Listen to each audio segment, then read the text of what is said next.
Өдрийн мэндийг үзэгчтэй.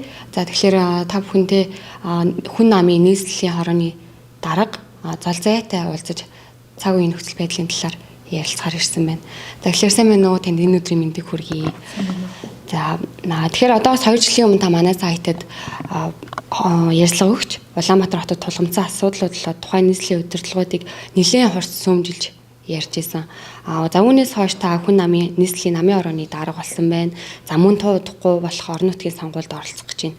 Яагаад хүн намыг сонгосон бэ гэдгээс бас яриага эхлэж бодож байна. 2 жилийн өмнө танад ярилцлага өгсөн гэдэг бол нэрэ тимтэй 2 жил өнгөрсөн байна. Тухайн үедээ би бол яг урбанист тэгээд манайх хотын чиглэлээр ажилладаг залуучуудын холбоо. Би холбоогоо төлөөлж бас нэлээд нийгэм тулгамдсан асуудлаар одоо эргээд үзэгч санджаах юм бол нөгөө сэлб голын төсөлтэй холбоотой. Тэгээд шүглүүлснээс болж бас нэлээд их хавчлагад бас тухайн үед өртсөн л дөө. Одоо энийг бол тимч олон хүмүүс сонсоог байх. Яг энэний дараа шүгэл үлээлээ. За тухайн төслийг бол цуцаллаа тий. Төслийн дараагаад одоо хууль бусаар томилогдсон хүн ч гэсэн ажиллаа ингээ өгөө төслийн нэг хаагдаад олон нийтээс уучлалгүйгээд ингээ дуусчихсан. Тэгээд би бол өөрөө тэмцэгч бол биш. Мэргэжлийн ажлаа сүүлийн 8-9 жил тасралтгүй хийгээд энэс сүүлийн 5 жил бол яг юм мэргэжил ихтгэл үнэмшил нийтэд залуучуудаа удирдаад те сүүлийн 5 жил тасралтгүй энэ хотын дизайн төлөвлөлтийн чиглэлээр ингээ ажилласан байхгүй. Тэгээд тухайн үед ингээ шүгдүүлээсээс болоод эргээд ирж байгаа энэ улс төрийн том дарамт тэгээд бүр одоо цагдаа сэргийлэхээр хүртэл ингэж дарамтлуулдаг нэлээд их дарамтыг бол өөрийн биеэр мэдэрсэн л те. Тэгээ яг нөгөө залуу хүний хувьд энэ дээр бол нэлээд одоо шок болж хүлээж авч ирсэн.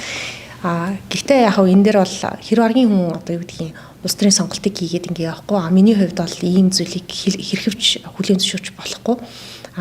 Янз бүрийн аргаар нь бид нар одоо ажиллаж үзлээ, тэмцэж үзлээ, сайн дураараа бид нар нэгдэж үзлээ. Одоо улс төрийн аргаар нь харин ёстой эргүүлээд одоо хариуганд барих хэрэгтэй байна гэдэг л ийм хувь хүний шийдвэр гаргаад байж исэн.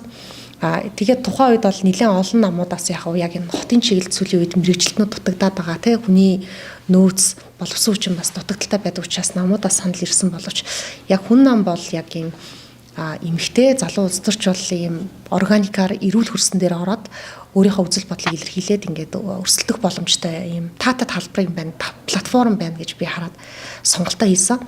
Тэгээд намд элснийхаа дараа яг энэ нийслэлийн намын хорооны сунгаанд өрсөлдөөд тэгээд өнгөрсөн жилээс хойш томилогдоод энэ үүрэгт ажил улс төрийн олон нийтийн ажиллаа хийгээд ингэ явж байгаа. Тэгээд намд орж ирсний дараа бид нар яг хотын чиглэлийн экспертүүдээ хүн нам өөрөө айгүй их олон мэрэгжилтнүүдтэй, инженерүүдтэй тэр бүх хүмүүсийнхаа ур чадварыг нэгтгээд хотын хөгжлийн экспертүүдийн зөвлөл гэж үүсгэн байгуулад тэгээд бид нар хүн намын дэргэдэх хотын хөгжлийн талаарх юм think tank байгуулад энийг удирдах ажиллаж байна.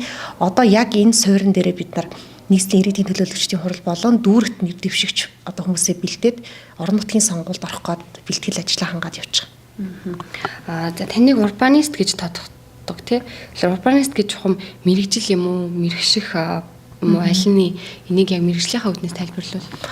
Тий одоо урбанист дээд зол заяа гэд явахаар хүмүүс бас гайхаж сочирдож хүлээж авч байгаа дургуулж байгаа харь үгэнд дургуулгадаг шүү дээ тий. Дургуулж байгаа тохиолдлууд бол байна. Урбанист гэдэг мэрэгчлэр төгсөгдөг сургууль бол байхгүй. Урбанист гэдэг нь хүрээлэн буй орчин, хот болон энэ хүмүүсийн хоорондын шүтэлцээ харилцааг судалдаг, том зургаар нь хардаг, эсвэл одоо хоттой хамааралтай салбаруудад мэрэгшин ажилладаг хүмүүсийг урбанистууд гэж нэрлэж байгаа. Тэгээ сүүлийн жилүүдэд гарч ирж байгаа нэг шин ийм ойлголт. Тэгэхээр сүүлийн 20 орчим жил дэлхийд даяарханд ийм хотчлт эрчимтэй явагдаад тэгээд энэ хотын асуудлуудыг биедан судалдаг, судлагдсан болгоод явж байгаа хүмүүсийг одоо урбанистууд гэж нэрлэдэг байгаа юм л да. Тэгээд яалтчгүй одоо 2015 оноос хойш хотын ногоон хөгжлийн бодлого те хотын амьдрах орчны бодлого гэдэг иймэрхүү бодлогууд дээр ажиллаад бүр наривчлаад хотын уур амьсгалын бодлогоос хотын ногоон хөрөнгө оруулалтын бодлого гэдэг ингээд бодлогын түвшинд ажилласан. Манай холбоо сүүлийн 5 жил яг энэ шууд одоо гараад одоо газар дээр нь гудамжин дээр өөрчлөлтийг хийдэг төлөвлөлт дизайны чиглэлээр ингээд ажилласан бүхэл бүтэн том холбоо байсан тий. Тэгэд эдгээр бүхэл туршлагуудаа нийлүүлээд үзэхээр ер нь бол хотын чиглэлийг бодлогоос нь ахуулаад хэрэгжүүлэлт, эцсийн гүйцэтгэл, дизайн хүртэл тий иргэдэд одоо тэр мэдрэмж нь одоо иргэн тусах одоо хотоо өөрсдөө хэрэглэх гэдэг нь шүү дээ тий. Хэрэглэх хүртэл нь одоо бүхэл процессыг удирдах байгаа хүмүүсийг бас нэрлж болоод байгаа юм л да. Тэгэхээр манай хүн намд одоогоор тээврийн салбарт ажилладаг, эрчим хүчний салбарт ажилладаг. Тэр дотроо яг л хотын асуудлыг шийдэж ингэ төвлөрдөг хүмүүс байгаад байгаа. Тэгэхээр урбанистууд гэдэг бол хотын асуудлыг судалдаг, түгээн дэлгэрүүлдэг, ийм судлагдхуунаар мэрэгшсэн хүмүүсийг хэлээд байгаа. Нийслэлийн засаг дарга Нямбатар Арсланамаас нийслэлийн иргэдийн төлөөлөгчдөө бол нэр дэвшигчдийг залуу жинкочуд одоо юу гэдэг шизотэй лайвчд шантаажж нэр дэвшсэн гэж ярьсан. Арсланамаас болохоор Монгол Ардын намаас нэр дэвшигчдийг газрын 8-ачдын залгамжлагчид гэдэг юм уу ногоо автобусны хулгайчид нэр дэвшлээ гэж ярьж байгаа. Хүн нам яг ямар багийг нийслэлийн иргэдийн төлөөлөгчдийн энэ удаагийн сонгуульд нэр дэвшүүлсэн бэ? За хоёр намын хувьд одоо бодлого ярьж, уг нь бодлого шийдэл ярьж өрсөлддөг 21-р зуунд бүхэл бүтэн улсын нийслэлийн хөгжлийн асуудлыг бодлогоор хөгжлийн концептоор ярилцчих хэвээр. Тэгэхээр өнөөдөр манай улс төрийн нөхцөл байдал ямар бохир бүдүүлэг балмад байгааг л бид харж байгаа юм л да. Бид нар энэ хэрүүлийн нэг хэсэгт орохыг ч хүсэхгүй байна. Энэ хэсэгт одоо харьцуулагдаж дунд нь хавчуулагдах сонирхол бол алга.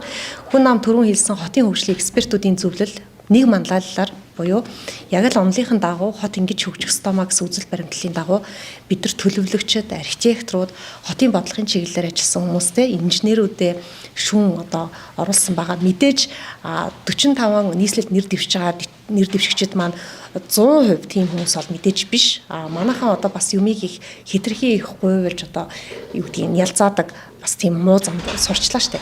100% төлөөлөгч архитекторууд бол биш штэ гэдэг байдлаар ч юм уу мэдээж нийслэлийн иргэд өөрсдийнхөө төлөөллийг явуулж байгаа. Тэгэхээр сайхан орчинд амьдрий, хотоо арай өөр төвшөнд хөгжүүлэх гэсэн үзэл баримталтай хүн намынхаа дотоод нөөц боломжоос бид нар хамгийн сайн кандидатуудаа ингэж илгээж байгаа байхгүй. Тэгээ бид нар энэ удаагийн сонгуульд ерөөсөө л хотыг дараагийн төвшөнд хөгжүүлж чадах улс төрийн нам альвэ гэхээр хүмүүс хотын иргэд ялангуяа хүн намыг гэж зааж биднэрт өгж байгаа ихтгэл үнэмшил маш өндөр байгаа. Гэтэл ийм балиар балмад бүдүүлэг хэрүүлэр тэгээд хэрүүлийн голд ингээд үзэгчд болгоод бид нарыг оруулж байгаа нь бол маш харамсалтай. Энэ бол маш бүдүүлэг балмад. Тэгээд одоо хотыг хөгжүүлж байгаа царай нь л одоо яг л энэ PR шиг байхгүй юу. Тэгээд яаж хараар заваахан дайрж байгаа нь ерөөсөө л ажиллаа хийж байгаа арга барилтай нь л адилхан. Тэгэхээр ерөөсөө энэ хүмүүсийн хотын иргэдийг төлөөлөх хүмүүс мөн үү?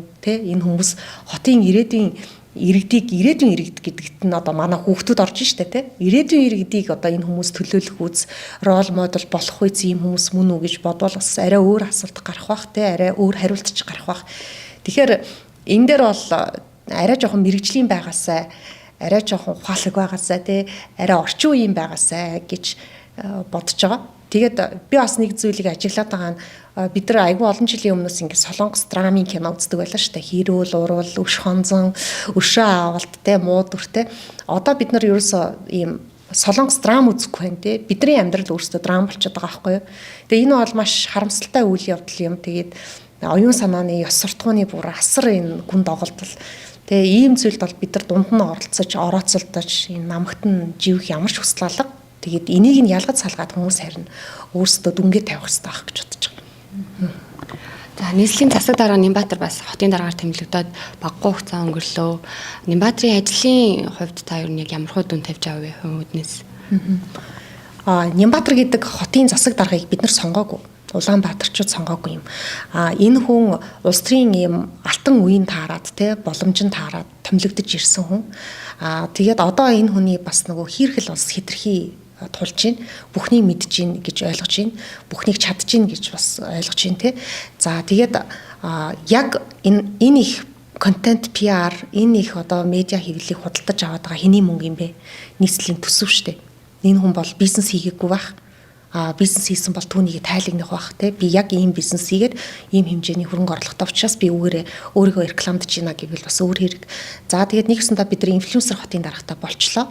Нэг талдаа энэ бол PR-ийн хувьд маш зүв бах. Нөгөө талдаа бид нар одоо юм байх ёстой хэмжээнээсээ давна гэж байдаг шүү дээ. Яг тэрэн шиг хитрхи бол энэ бол бялууруулж байна. Яг гараад байгаа үр дүн гэд харах юм бол бидний амьдралд одоо миний болон чиний амьдралд яг ийм гоё юм болчлоо доо гэсэн үр дүн байна уу?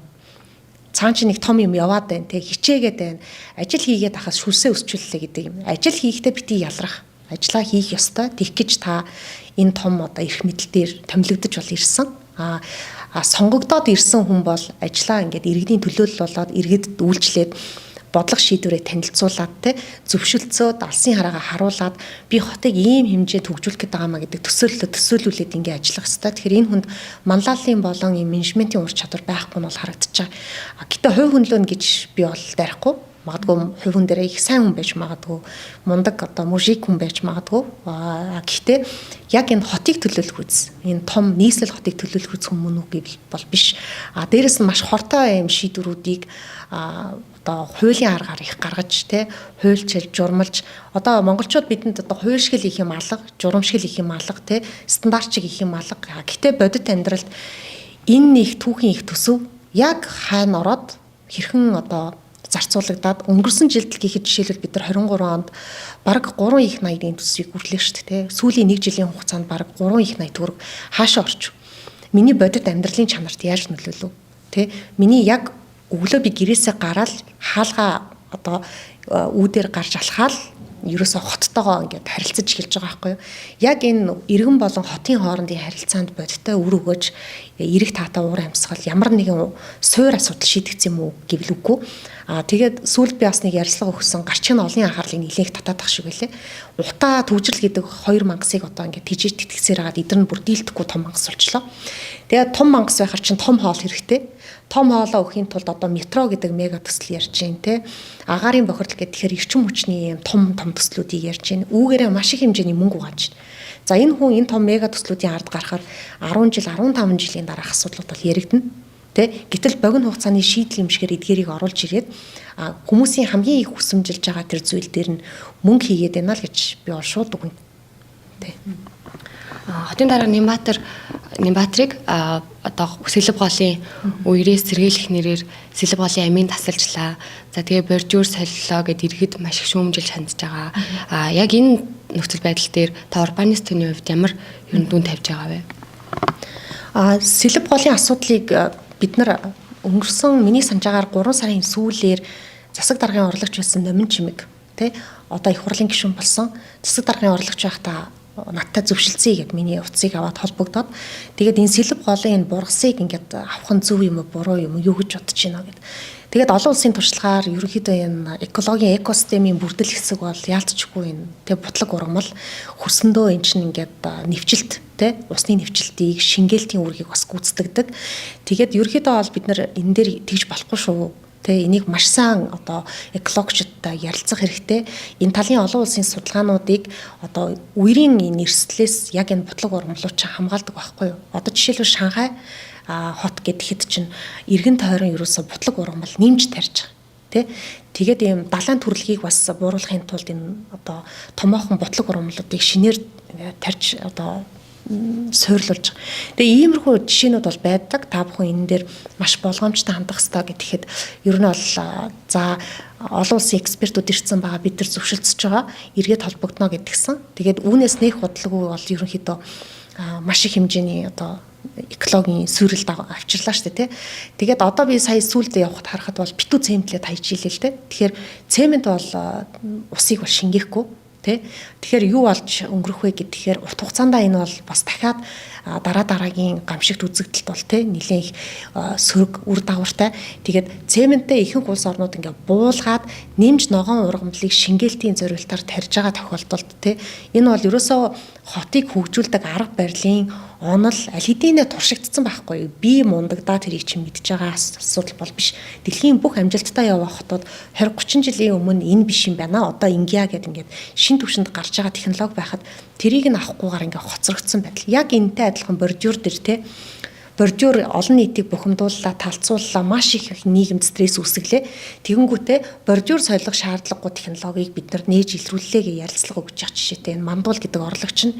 Тэгээ ингээ бодохоор энэ чадваргүй хүмүүсийн лайл анчгийг бол бид нар бүр мэрэгжлийн бус хүмүүсийн лайл анчгийг нийслэл даяараа те яг л нөгөө Солонгос киноны дөрүүд шиг бид нар ингээл талцаал, хэрэлдээл, бухимдаал, бүгдээрээ уншаал, судлаал ингээл явж байгаа байхгүй. Тэгэхээр мэрэгжлийн бус байдалд энэ одоо бид нар найдах итгэх тэгээд мэрэгжлийн хүмүүст одоо тий сурангаа чөлөөт цагаараа хотыг ойлгонгоо удирдах гэдэг бол арай л хэтэрхий бид нар хүлцэнгүү бөгөөд бас залхуу байгаагийн шинж байхгүй тий. Тийм болохоор одоо хотыг мэрэгжилтнүүд нь аль хэдийнэ юмаа мэдсэн, сурцсан, судалсан. Тэгээд хийнэ гэсэн тодорхой мөрийн хөтөлбөртэй төлөвлөгөөтэй ийм хүмүүстэй хотоо өгөх ёстой. Тэгээд бид нар харуулах ёстой. Тэгээд бид нар одоо жишээлбэл Монгол Ардын намд өргөв шүү дээ тий. Тэгээд бид нар одоо Монгол Ардын намд ямар нэгэн өртөө байгаад эсвэл аль нэгэн улс төрийн намд өртөө байгаад бид нар энэ хортоо агараар амьсгалаад өдөр тутам 3-4 цаг гэд гэртээ хизээ харах нь тодорхойгүй түгжээд ингэж амьдрах бол бид нар өргөө учраас нийслэлийн ялангуяа ямар их бухимдлыг сүүлийн хэдэн жил амссан билээ. Яг ковидоос хойш бид нар одоо орон нутгийн сонгуулаа өгч штэ. Энэ удаагийн хариуцлагатай сонгуулиар бүр эргэлтийн цэг болгоод бид нар энэ хотоо аврах боломж сонголтыг гаргаж ирж байгаа. Тэгээд ийм одоо мэрэгжлийн баг, мэрэгжлийн хөтөлбөр бодлоготойгоор таны сонголтонд очих тохиолдол бол тийм ч олон таарлахгүй те. Тэгэхээр энэ боломжийг ашиглаасаа л гэж одоо уриалгах гэх юм уу, гуйх гэх юм уу байна да. Та 2 жилийн өмнө өгсөн ярилцлаганда бид нэр одоо дайн болж байгаа хотуудад амьдарч байгаагаас илүү хүнд нөхцөлд байдалд амьдарч байна гэжсэн. Тэгэхээр түүнээс хойш бас 2 жилийн хугацаа өнгөрлөө. Энэ хугацаанд бас тийм ч олон асуудлууд шийдэгдээгүй болов гэж анзаарч байна. Тэгэхээр одоо Улаанбаатар хотод нийт тэргуунд шийдэгдэх ёстой шийдэхээр байгаа тийм асуудлууд ямар асуудал байна гэж харж байна. Бас тэдгэрийг яаж ямар арга замаар шийднэ гэж бодож байна таны бодлоор. Дэлхийн дайнтай хотуудаас ч дор нөхцөл байдал гэдэг бол хэтрүүлэг шиг сонсогдчихж магадгүй. Гэхдээ энэ хотын суур асуудлуудаа шийдсэн хотууд бол зөндөө олон байгаа тийм. Тэгэхээр бид нар гадагшаага гараад бид нар хотоо ингээд өөрсдөө туршаад өөндөө төчнүүдээр бид нар хараад үзэх хэрэгтэй. Яг алхаад үзээд тийм бид нар бас инэрэнгүү байдлаар хотоо ашиглаж үзэх хэрэгтэй. Өөрөөр хэлбэл хүл муутай хүн эсвэл бага насны хүүхэд аюулгүй байдал талаас нь бодоод үзэхээр бид нар ямар амар харгас орчинд амьдарч байгаа вэ гэдгийг харах хэрэгтэй. Тийм ч учраас бид нар энэ удаа Улаанбаатарчууд нийслэлчүүдийн итгэлийг сэргээх гэх юм уу да. Ерөөсө хот чинь үнэхээр хөгжих боломжтой юм байна штэ гэсэн итгэлийг сэргээх тийм төслүүдийг олноор нь хэрэгжүүлнэ. За ганцхан жишээ хэлэхэд 2 жилийн өмнө бас танад ярилцлага өгөхийн дараахан ч юм уу тийм 22 оны 10 сард бид нар энэ Rio Tinto-гийн одоо байгуулсан цэцэрлэг түрээлэнгийн төлөвлөлтийн ажил дээр ажиллаж байхдаа энэ бол одоо хувьслын шин чанартай төсөл юм аа. Яагаад гэвэл энэ бол Улаанбаатарчуудад бид нар ногоон парктай байж болох юм байна штэ. Ингээ хийж болдсон байна штэ, тэ бүтээж болдсон байна. Ийм гоё паркийг төлөвлөж болдсон байна. Хувийн хвшил хийгээд чадчихдсан байна. Залуучууд ингээ хийчдсан байна гэдэг итгэлийг сэргээд энэ төлөвлөлт бас эргэн тойрныхоо маш олон гудамжуудтай холбогдно. Нэг төлөвлөлт сайжруул түүнтэй холбогдож байгаа гудамжнуудын төлөвлөлт сайжирдаг байхгүй. Тэгэхээр ийм хувьслын шин чанартай төслүүдийг олноор нь үзүүлээд иргэдийн итгэлийг сэргээх юм бол манай хот авралтай юм байна, боломжтой юм байна гэдгийг харна. Мэдээж урт хугацаанд хотыг 20-30 жилийн мастер төлөвлөгөөг ингээд ягштал мөрдүүлээд түүнийг олон нийтэд ойлгуулад 20 жилийн дараа манай хот ийм байх юм аа, 10 жилийн дараа ийм байх юм аа, 5 жилийн дотор энэ асуудлуудаас шийдэх юм аа, таны оролцоо энэ хэсэгт нь байх юм гэдгийг харуулж бодлогогүй бид нар Улаанбаатар хотыг зүгээр л одоо хэрүүлийн шин чанартай хэрүүлийн бөмбөг шиг бид нар ингээл те нэгнээс нөгөөд нь өсчээд явж байгаа байхгүй. Тэгэхээр бид нар маш зөв одоо бодлогыг тэр бодлогоо хэрэгжүүлэх маш ойлгомжтой хөтөлбөрийг тэр хөтөлбөрийн хамгийн хурдан иргэдийн бодит амьдралд үр дүн гарах зүйлсийг нь хамгийн ихэнд хэрэгжүүлээд ёстой одоо хотын 3.5 их 80-ийн төсвийн одоо дийлэнх хувийг яг хүндээ орчих хүртэх байдлаар нь бид нар захиран зарцуулах ийм хөтөлбөрийг боловсруулж чадсан. Тэгээд энийг хийх бүрэн боломжтой. Тийм болохоор бид нар тэр тал дээр бол илүү их итгэлтэй. Тийм. Зарим иргэд бас одоо хотын одоо асуудлыг шийдэгдэх дээр орон нутг руу гарч амьдрах ч юм уу тиймэрхүү байдлаар шийдвэл их зүгээр гэд ярьцгаадаг. Энэ тал дээр та юу боддог? Одоо орон нутгууд руугаа тарж амьдрах. Тарж амьдрий гэж байгаа хүмүүс өөрсдөө орон нутг руугаа яагаад амьдрахгүй байна те? Тарыг бүгдээрээ нүүцгээ эсвэл иргэдийг одоо бити хотод ингээд төвлөрүүлээд дагуул хотод бариа тийшээ яваад амьдр. Нэгдүгээрт тэгж хэлж байгаа хүн яагаад өөрөө амьдрахгүй байна? Хэнийг явуулах гэдэг тэ. Хоёрдугаарт тийшээгээ хөрөнгө оруулаад тэндээ өөрөө хөрөнгө оруулаад амьдрах уу? Тэнд жишээлбэл агүй гоё тансаг хотхон хорол барьчлаа. Улаанбаатарт амьдрал нь ингээд бүр битүү бид нар чи ингээд хэрэгжсэн байж шүү дээ. Улаанбаатар хотод өдөр тутмын амьдрал маань энд бидний зуршил энд байхгүй юу? Улаанбаатар хот дотроо. Тэгэхээр бидний төгжирдэг зуршил маань Улаанбаатар хоттой кофе уудаг зуршил маань те эдхийг хүсдэг талхаа эсвэл эдхийг хүсдэг хоолоо иддэг зуршил маань Улаанбаатар хотод таахгүй. Тэгээд бид нар бас Улаанбаатар хотод найзуудтайгаа 5 дахь орой гарч пив уудаг, шар ариг уудаг те. Эсвэл одоо хамтдаа караоке ордог ч юм уу. Энэ бүх зуршил үйлчилгээнүүд чинь Улаанбаатар хотод байгаа. Тэгвэл нүг хөдөө очиж амьдр, хөдөө гарцгаая гэдэг хүмүүс үнэхээр өөрсдөө гарах юм уу? Тийшээгээ одоо амьдралаа төлөвлөөд явхад бэлэн юм уу гэвэл дийлэн хувь нь үгүй бах. Тэгэхээр өөрийнхөө хийхгүй, өөрийнхөө одоо зуршлыг өөрчлөх боломжгүй бол бас ийм зүйлийг битгий яриад ахаар энэ нөгөө эний чинь бас боломж болгоод цаас үйлдвэрлээд маш их хэмжээний мөнгө идэдэж штэ. Тэзүү боловсруулад гүүр мөр барьна гэдэг штэ. Тэгэхээр ер нь бол яг логикоор бодоход логикч гэжтэй ер нь бол олон улсынхаа онлоор альва зүйлсийн одоо хөгжил чинь органикаараа ингэж хөгжих нь илүү бодтой бөгөөд хурдан үр ашигтай байдаг. Тэгэхээр яг энэ иргэдийн Улаанбаатар хотод одоо байгаа энэ хүн амын өсөлт энэ төвлөрөл бол бидний боломж. Энэ боломжтойгоо нүүр тулаад асуудалтайгаа бид нар бас бүр нүүр тулаад тэгээд одоо шумбаад орохоос аргагүй. Тэгэхээр Улаанбаатар хотыг авралгүй гэж бодож байгаа хүмүүс ажиллаа хийж чадаагүй. Энэ өсөлтийг сүүлийн 20 жил менеж хийгээд удирдаад явж байгаа хэвээр энэ ажлаа бас хийгээгүй. Тэгээд ингээгүй юм байж одоо ингээд бүхний буруу хин нэгэн эсвэл одоо боломж хайж орж ирж байгаа иргэдийн буруу бас болгочиход байгаа байхгүй. Тэгэхээр ер нь бол яг энэ хэлж байгаа ярьж байгаа зүйлийг бид нар арай жоохон зүгээр уншаад өнгөрөх биш, шуугаад өнгөрөх биш. Логикоор бодоод өөр дээрээ тавиад бодох юм бол арай өөр өнцгүүд гарч ирнэ. Тийм болохоор бид нар бол хотыг хот төлөвлөлтийнх нь бодлоготой тэгээд хотын нөхцөлт хөгжлийг боломж гэж хараад хотын эдийн засаг өсгийн хэрээр иргэдийн амжиргаа бас боломж нь нэмэгдэж явах хэрэгтэй. Энд шинэ ажлын байрууд үүсэж явах хэрэгтэй. Кофе уудаг зуршилтай хүн хотын арай жоохон төвөөс аслагдаад те өөр дүүрэгт очиод ажиллахад тэнд нь бас үндсэн хэрэгцээнүүд нь байж идэг. Тэр үйлчилгээнүүдийг үзүүлж идэг эдийн засгийн эргэлт бас тэнд нь байж явах хэрэгтэй. Гэхдээ одоо бид нар ерөөсөө машинаас машины хооронд хэрэн хисэл ерөөсөө машин одоо объект те ингээд нэг юм байшин руу очдог машин объект те ийм зуршил руу орчод байгаа байхгүй. Тэгээ энийг бид нар яг яаж гэдэгдэг гэдгийг чинь хилээд биш зургаа төлөвлөлтөд харуулж агаад эхлээд нь туршуулж тэрэндээ хэрэглүүлж агаад дасгаад те тэр зуршлааш нь гаргаж авна штэ. Тэгэхээр бид нар энэ хотод амьдарч байгаа энэ таагүй зуршлаасаас гарахын тулд бидраас бас их хүчин чармаалт гарна. Тэгээ чи яаж гарах юм ингээд дайраад авах гэхээс илүүтэй яг мэрэгжлийн хүмүүс нь бодоод төлөвлөд гаргаад ирсэн зүйлийг өөрөө туршиж үзээд засаж залруулах хэсгийнх нь нэг хэсэг байгаад ингээ явах хэрэгтэй шүү гэдгийг л хэлмээр байдаг. Тэгээд хот дээр бол угаасаа комплекс юм хэцүү асуудал, яригтай асуудал болохоор яг нэг шийдэл, яг нэг өгүүлбэр гэж ярихад бол хэцүү л дээ.